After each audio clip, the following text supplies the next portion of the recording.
Bismillahirrahmanirrahim. Warahmatullahi wabarakatuh. Innal hamdalillah nahmaduhu wa nasta'inuhu wa nastaghfiruh wa na'udzu billahi min shururi anfusina wa min sayyiati a'malina. May yahdihillahu fala mudilla lahu wa may yudlil falan tajid lahu waliyyan mursyida. Asyhadu an la ilaha illallah wahdahu la syarika lahu wa asyhadu anna Muhammadan abduhu wa rasuluhu la nabiyya wa rasulullah ba'da. Qala Allah Ta'ala fil Qur'anil Karim, a'udzu billahi minasyaitonir rajim. Ya ayyuhalladzina amanu taqullaha haqqa tuqatih wa la tamutunna illa wa antum muslimun. Bapak, Ibu, hadirin jamaah salat maghrib, lanjut dengan pengajian yang insyaallah dirahmati Allah. Alhamdulillah, kita bersyukur kepada Allah Subhanahu wa taala di malam hari ini Allah masih mempertemukan kita berada di tempat ini dalam keadaan sehat walafiat. Semoga apa yang kita lakukan di malam hari ini dicatat oleh Allah sebagai amal saleh. Amin ya rabbal alamin.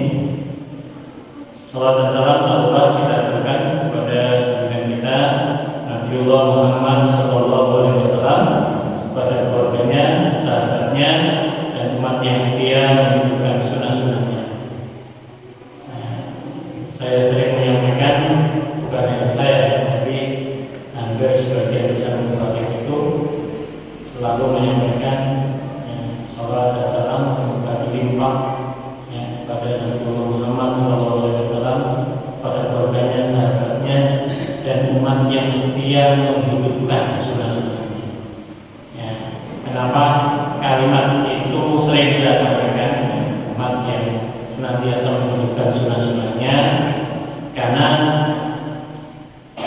di antara umat Rasulullah SAW yang telah akan mendapat syafaat beliau adalah mereka yang memang menghidupkan sunnah-sunnahnya. Yang pertama. Yang kedua, kehidupan umat Islam atau orang Islam yang diniatkan untuk menghidupkan sunnah, maka kehidupannya insya Allah akan dipenuhi dengan kebaikan. Insya Allah.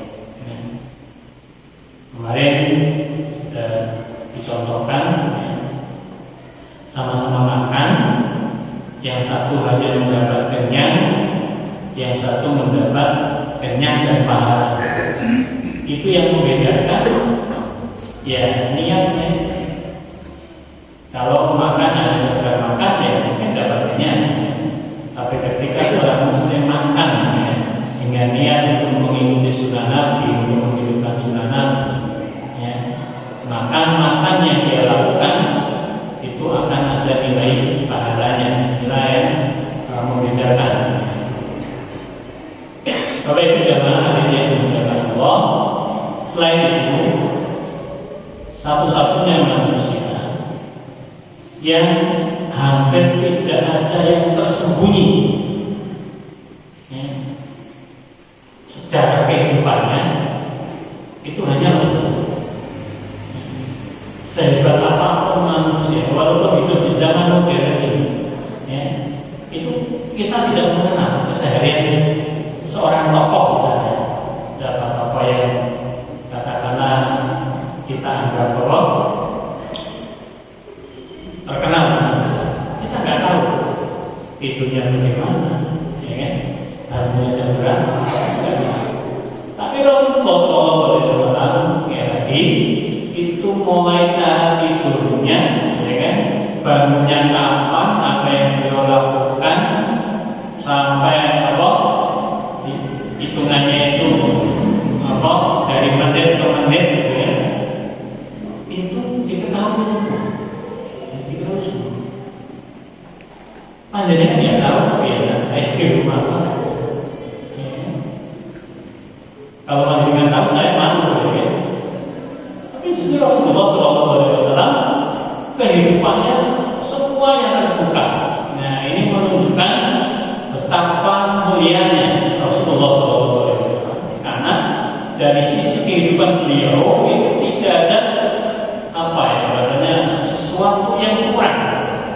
Ya benar, sebagai manusia Rasulullah pernah melakukan kekeliruan. Kan langsung diingatkan oleh Rasulullah SAW. Diingatkan oleh Allah Subhanahu Wa Taala. Ya. Nah, maka Rasulullah itu dijuluki maksum, bebas dari segala dosa. Itu maksudnya seandainya, sekiranya Nabi itu melakukan sebuah kekeliruan atau kesalahan, maka sudah diampuni oleh Allah Subhanahu Wa Taala. Oleh karena itu berbahagialah Bapak Ibu hadirin jemaah kaum muslimin yang dirahmati Allah, yang betul-betul menjadikan Rasulullah SAW, kehidupan Rasulullah SAW menjadi panduan kehidupan sehari-hari. Ya. Karena insya Allah bagi mereka yang menjadikan Rasulullah sebagai panutan, sebagai tauladan, sebagai ya, inspirasi dalam segala perilaku kehidupan sehari-harinya, maka seperti yang saya sampaikan tadi, orang itu tidak akan tersesat. Ya.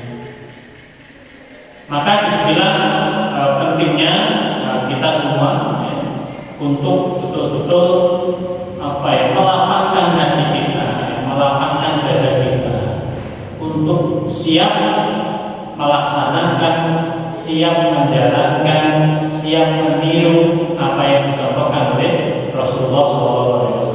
Itu hal-hal yang berkaitan dengan agama. Nah, kalau beberapa waktu yang lalu sudah dijelaskan bahwa mulai dari bagaimana makanan nanti insya Allah kita jelaskan lagi. Ya. Nah, kita lanjutkan dulu membacakan kitab Riyadhus Shalihin, masih bab al-babul muhafadzah, bab menjaga atau memelihara sunnah-sunnah Nabi. Yang tinggal sedikit.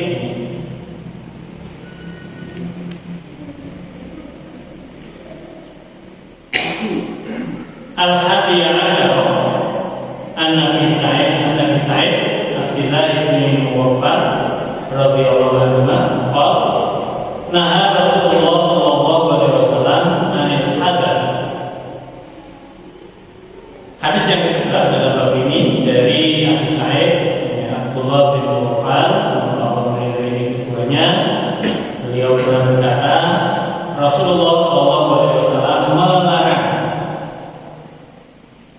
dari bermain tapir, melarang dari bermain tapir. Waqala, dan beliau bersabda memberi alasan, innahu la yaqulu sayd wala yanqul aduwa. Kata beliau, sesungguhnya ketapir itu tidak dapat membunuh binatang buruan, dan juga tidak dapat melukai musuh atau membunuh musuh. Wa innahu yaqta'ul 'aina wa yaksiru sinna. Muttafaqun. Ketapir itu hanya mencukil mata dan mematikan. Nah, maksudnya apa ini? Ketapir itu hanya menyiksa. Jadi seandainya ketapir itu dijadikan alat buruan, ya, dan mengenai binatang buruan, maka binatang buruan tidak mati, ya, tapi hanya tersisa. Itulah yang Rasulullah SAW larang, ya. Karena tidak boleh kita menyiksa binatang. Nah, termasuk dalam buruan pun harus menggunakan alat-alat yang memang bisa dijadikan sebagai alat untuk membunuh. Nah, kalau zaman dulu ya misalnya pakai tombak atau panah. Ya. Kalau zaman sekarang mungkin pakai senapan itu kan, yang memang itu bisa secara umum ya, secara umum itu bisa membunuh ya, walaupun ya kadang-kadang meleset, ngomong mental itu juga melukai juga, tapi kan pada dasarnya secara umum ya orang yang berburu dengan senapan itu memang tujuannya untuk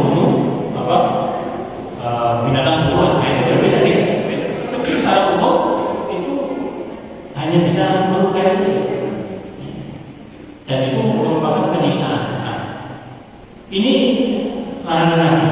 Ya. Apa yang dimaksud oleh Imam Nawawi mendatangkan di sini? Itu lanjutannya. Wa fi riwayatin anna qoriban ibni Mughaffal hadafa fanahu.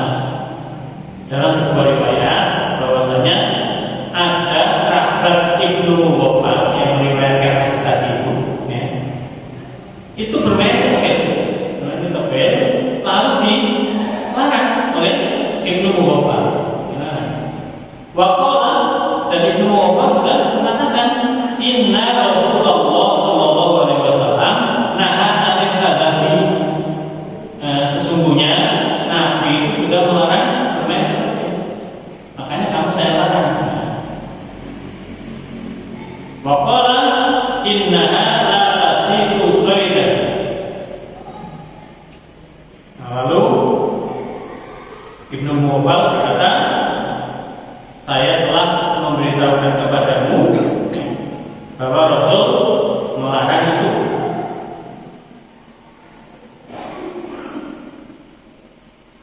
Sum'ada, kemudian kerabatnya itu mengulangi lagi.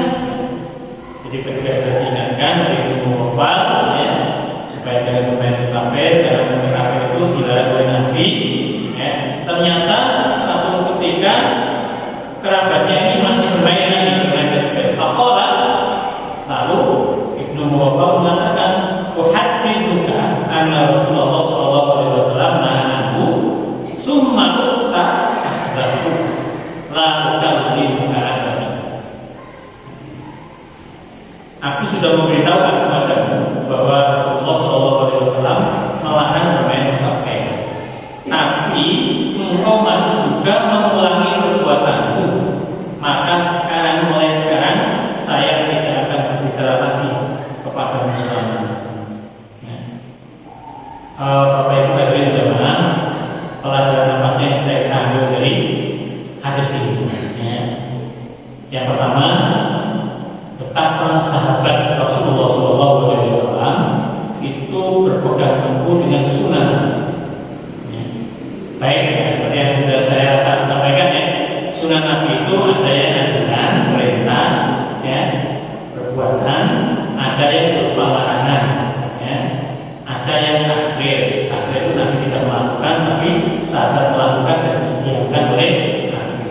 Nah, termasuk Rasul melarang bermain kafir, maka melarang bermain kafir atau tidak bermain kafir itu juga termasuk sunnah. Maka ketika ada sahabat yang sudah mengingatkan kerabatnya agar jangan bermain kafir karena Rasul sudah melarang, kok ternyata mengulangi lagi, maka demi cintanya kepada sunnah Nabi, sahabat ini mengatakan, bahasanya itu menghukum, ya, saya tidak akan berbicara kepada kamu selama. Artinya apa? Betapa para sahabat, ya tentu kita seharusnya sebagai orang yang umat Nabi Muhammad SAW jangan pernah meremehkan sunnah-sunnah. Sekali lagi bagi orang lain, main itu sudah benar. Itu hanya permainan saja, itu mungkin hal yang remeh bahasanya gitu, ya. Tapi tidak bagi sahabat, ya. Ketika Rasul sudah melarang, ya, maka ini bukan main-main. Ini harus dijauhi, bahasanya seperti itu. Ya. Ini yang kaitannya dengan hadis yang 11, ya. Jadi sekali lagi sunnah Nabi seharusnya kita lakukan dengan sungguh-sungguh, ya, dan penuh dengan kelapangan dada, penuh dengan keikhlasan, ya.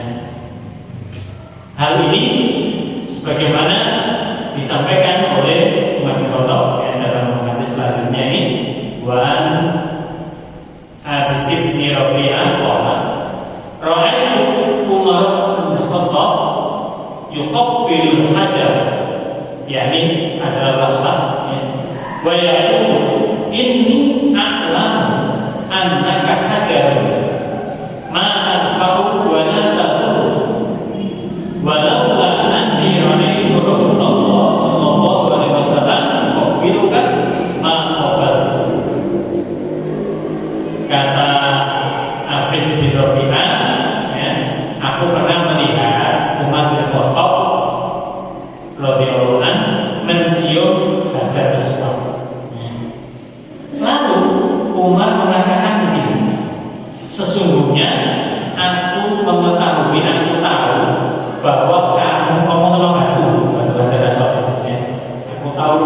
sesungguhnya kamu ini hanya sebuah batu, tidak dapat memberi manfaat dan juga tidak dapat memberi bahaya. Sekiranya aku tidak melihat Rasulullah SAW mencium kamu, niscaya aku tidak akan mencium. Itu pernyataan Umar bin Khattab terhadap Hajar Aswad. Ya. Jadi Umar bin Khattab nggak tahu hikmahnya apa sih, ya harus mencium batu, ya kan? Hanya karena Umar pernah melihat Rasul mencium batu, Hajar Aswad maksudnya, maka Umar bin Khattab mencium. Ini maknanya apa? Bapak Ibu hadirin sekalian, jika ada sunnah Nabi, ya, apapun sunnah Nabi itu, yang kita belum tahu hikmahnya, jalani saja. Sekiranya sudah tahu hikmahnya, berarti itu tambahan apa ya bahasanya, semangat, ya, atau kalau bahasa ulama lain itu berarti itu cahaya di atas cahaya. Ya. Sebelum kita tahu hikmahnya, kita sudah menjalankan. Begitu tahu hikmahnya, kita lebih semangat lagi menjalankan. Nah, dari hadis Umar ini, ya, kita mengambil kesimpulannya seperti itu, bahwa sunnah Nabi, sekiranya kita belum mengetahui hikmahnya, kita jalani saja. Dan kita yakini bahwa setiap apa yang dilakukan sebagai bentuk mengikuti tuntunan Nabi, ya, atau sunnah Nabi, itu pasti ada hikmahnya, pasti ada kebaikannya, walaupun belum semua terbuka atau diketahui. Walau termasuk mencium Hajar Aswad ini, apakah sudah ada kajian tentang apa istilahnya hikmahnya? Ya mungkin ada, mungkin, tapi saya belum sempat baca. Ya. Tapi kalau lihat hadis Umar ini, memang saat itu ya Umar nggak tahu hikmahnya apa sih mencium Hajar Aswad itu. Ya. Tapi karena Rasul itu mencium Hajar Aswad, maka Umar itu artinya apa? Bahwa mengikuti sunnah Nabi itu hanya ikut saja, hanya ikut saja. Ya, artinya apa? Samina wa ata'na. Jadi kalau sudah ada tuntunan Nabi, ya sudah ada sunnah Nabi, itu kita jangan dulu mendahulukan akal, ya, tapi hati. Ya, samina wa ata'na. Kita ikut saja, ikut. Ya, siapa tahu kita nanti dapat hikmahnya. Kalau enggak tahu hikmahnya, enggak tahu. Yang penting apa yang kita lakukan sebagai wujud kita kepada Nabi itu akan ada nilainya dari Allah Subhanahu wa Ta'ala. Ini bab tentang muhafadzah ala sunnah, ya, bab memelihara sunnah. Nah, sunnah apa saja yang perlu kita pelihara? Tentunya semuanya. Nah, namun dalam hal ini tentu kita bahas, kita mencoba membahas satu persatu, ya, semampu yang bisa kita kaji. Karena terlalu banyak sunnah Nabi, ya. Nah, kita coba lihat. Ini masih kita pelihara solihin. Sebenarnya ada kita sendiri, ada kita ada kita langsung membahas tentang adab-adab atau hal-hal yang disunahkan dalam hal-hal tertentu yang itu dilakukan oleh Nabi. Ya. Nah, di sini saya akan coba kita kaji, ya, ada apa saja yang dianjurkan atau disunahkan Nabi yang perlu kita jaga. Ini saya ambilkan dulu dari kitab Adab Ta'am, ya, dari kitab Adab Makan. Kenapa ini yang kita bahas terdahulu? Ya, pertama karena inilah yang sudah menjadi rutinitas kita sehari-hari, ya. Dan mohon maaf, makan minum ini, ya, itu kalau sudah punya kebiasaan, ya, itu kadang-kadang sulit dirubah. Ya, mohon maaf, saya pernah cerita, ya, orang itu kalau sudah terbiasa makan minum kanan kiri, itu walaupun saya diingatkan, mungkin ketika diingatkan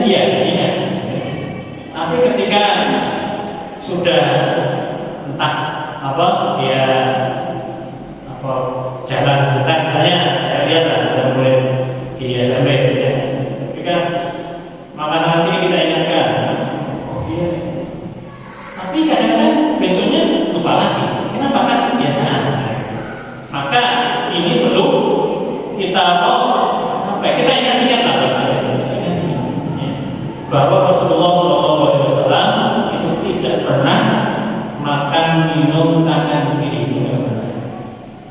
Nah, itu yang perlu kita ingat-ingat karena Nabi pernah menyampaikan bahwa setan itu makan minum tangan kiri.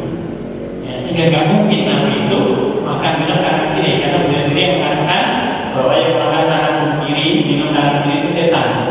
Jadi kalau kami dialog biasanya itu mengingatnya seperti itu saja. Ini kata Nabi ya, makan minum tangan kiri itu makan minumnya setan. Jadi kalau ada di antara kamu makan minum tangan kiri ingat ya itu setan. Jadi saya mengingatkan jangan kayak setan. Hadis yang pertama dalam kitab Adab Ta'am ini wa'an Umar bin Abi Salamah radhiyallahu anhu qala li Rasulullah sallallahu alaihi wasallam samillah wa qul bi yaminik wa qul mimma yazik muttafaqun alaih. Dari Umar bin Abi Salamah semoga Allah meridhoinya, ia berkata Rasulullah sallallahu alaihi wasallam bersabda kepadaku, sebutlah nama Allah ya, baca basmalah. Ini ketika makan, makanlah dengan tangan kananmu dan makanlah yang dekat denganmu. Muttafaqun alaih. Hadis riwayat Bukhari Muslim. Bapak Ibu hadirin jamaah, jadi hadis ini itu sebenarnya berkaitan dengan kisah Umar bin Abi Salamah yang masih kecil,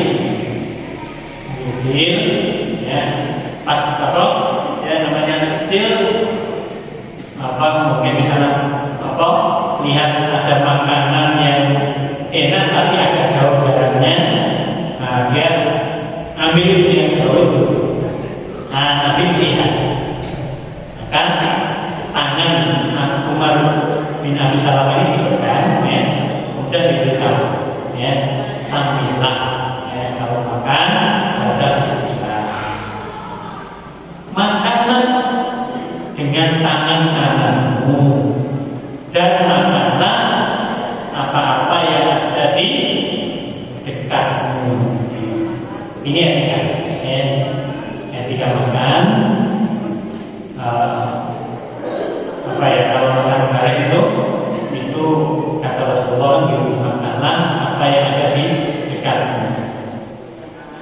Nah, mesti di dekatnya nggak ada sambal apa ya? Ya itu gimana? Nah, itu tinggal ngomong saja, ngomong sama Allah temannya, ya. Atau paling kita itu temannya tahu lah. Terus ada etika makan hanya disuruh makan yang dekat-dekat ya. Sing dekat-dekat enak makan kamu boleh, yang lainnya beda. Ya, jadi insya Allah kalau jamaah yang sudah biasa dengan pengajaran itu sudah biasa, ya sudah masalah itu sudah biasa dapat kalau makanan itu sudah saling kita suka. Nah ini yang intinya kita ketika makan minum, apalagi ini kaitannya dengan makan jamaah ya, maka etika ini harus dijaga, ya, supaya etika ini terjaga, maka masing-masing jamaah itu atau masing-masing orang yang makan bareng-bareng itu ya sama tahu, sehingga tidak perlu ada tangan yang jujur panjang-panjang itu. Pelajaran kedua, Bapak Ibu jamaah, betapa Rasulullah SAW itu menanamkan, ya, kesunahan itu semenjak kecil. Jangan dibiarkan. Ketika kita punya anak, punya cucu, maka tangan kiri jangan dibiarkan. Ambil, pindah ke tangan kanan. Karena Rasulullah SAW mengajarkan seperti itu.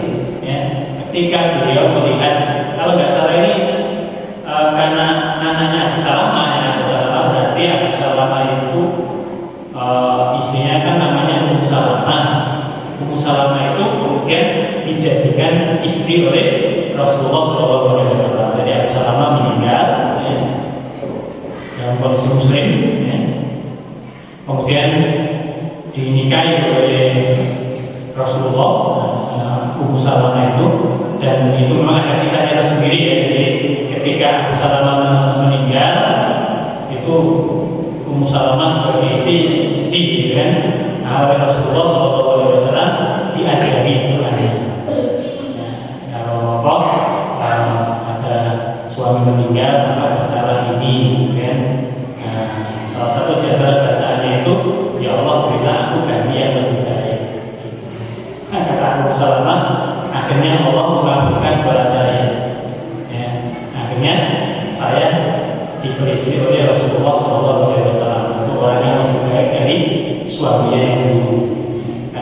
Dan itu kan doa yang disebutkan oleh Rasulullah SAW. Nah, ini Umar bin Abi Salamah kemungkinan dari anak angkatnya.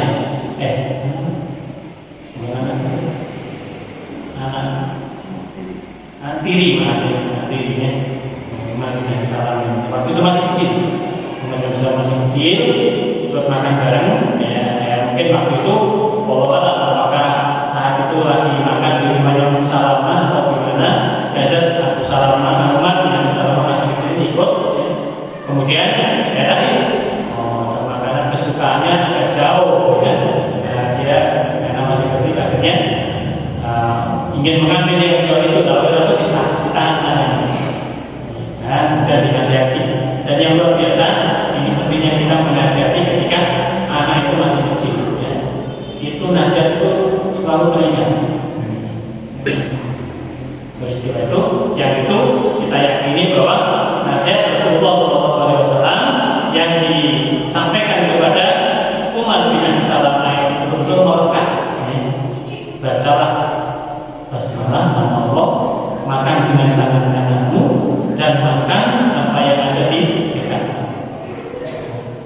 Ini yang sekali lagi yang dimaksud makan apa yang di dekat itu, maksudnya jangan sampai menjulur-julur ke sana kemari, dan itu memang dilihat kurang pantas ya, kurang sopan.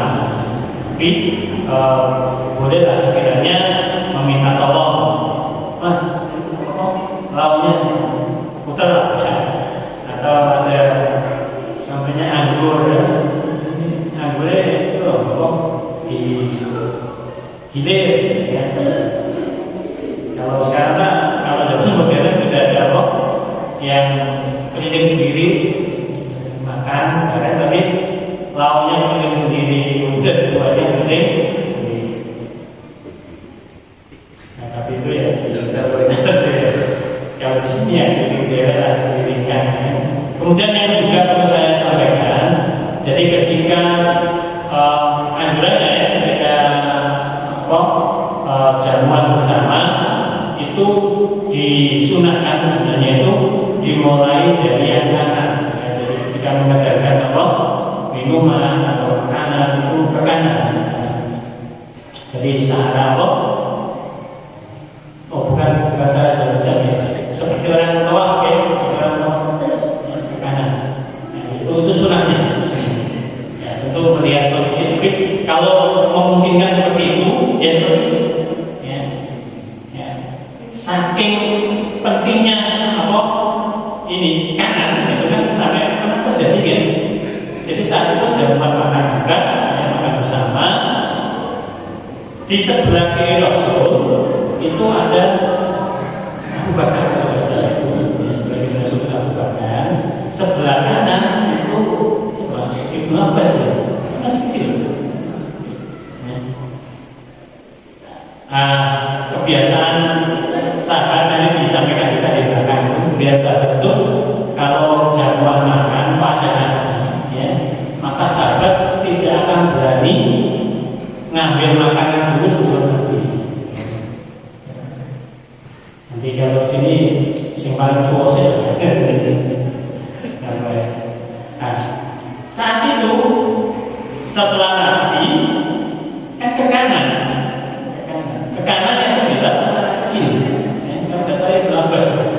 yang sebelah kiri Abu Bakar.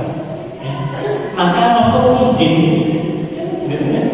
Izin supaya maksudnya bilang kanan, minta supaya dia yang kiri itu minum dulu. Ya, karena ini Abu Bakar. Ya. Nah, ternyata anak ini nggak mau karena tahu itu berkah Nabi. Ya, ini dikasihkan makanan. Jadi itu pernah terjadi kejadian seperti itu. Saking pentingnya mengikuti mementingkan yang kanan. Ini kemudian hadis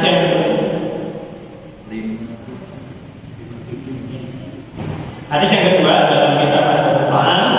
Wa Aisyah dan dari Aisyah radhiyallahu anha qalat, dia berkata, qala telah bersabda Rasulullah sallallahu alaihi wasallam, idza akala ahadukum falyadhkur ismallahi ta'ala fa in nasiya ayyadhkur ismallahi ta'ala fi awwalihi falyaqul bismillahi awwalahu wa akhirahu. Saya kira sudah biasa ini. Apabila salah seorang di antara kalian makan, maka adalah ia menyebut nama Allah.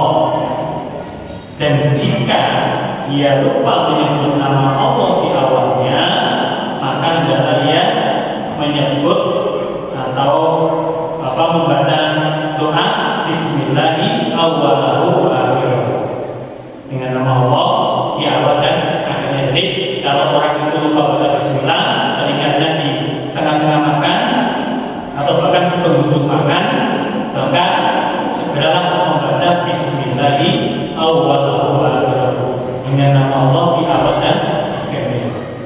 Nah, dari dua hadis ini ya, Bapak Ibu jamaah, itu ternyata yang dianjurkan ketika kita makan itu cukup menyebut Bismillah.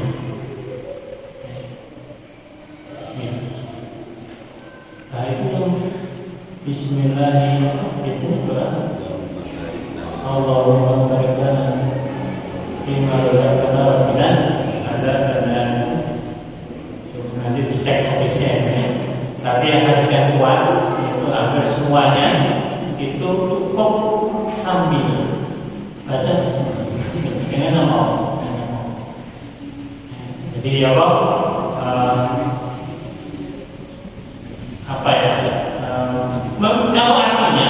artinya itu bagus.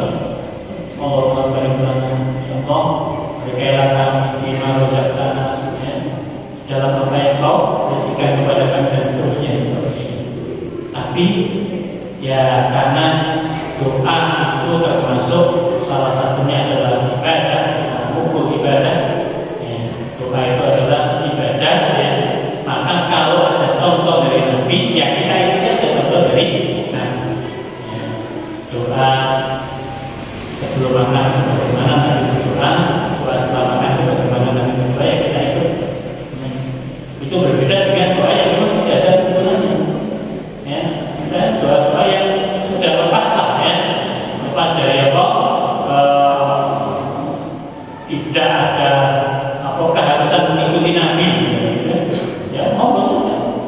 Sholat pakai bahasa Indonesia, pakai bahasa Jawa, itu nggak masalah. Tapi ketika doa itu berkaitan ada tuntunan dari Nabi, maka kita mencukupkan membaca doa sesuai dengan apa yang dituntunkan oleh Rasulullah SAW. Insya Allah kita lakukan ada penjelasan. Mudah-mudahan apa yang kita kaji di malam hari ini bermanfaat ya, dan menjadikan kita semakin mencintai Nabi, mencintai sunnah Nabi, dan harapan kita tidak lain. Semoga apa yang kita lakukan dalam rangka mengikuti sunnah-sunnah Nabi menjadi bekal kita kelak menghadap Allah Subhanahu wa Ta'ala, dan menjadi bukti bahwa kita mencintai Rasulullah SAW. Akhirul kalam.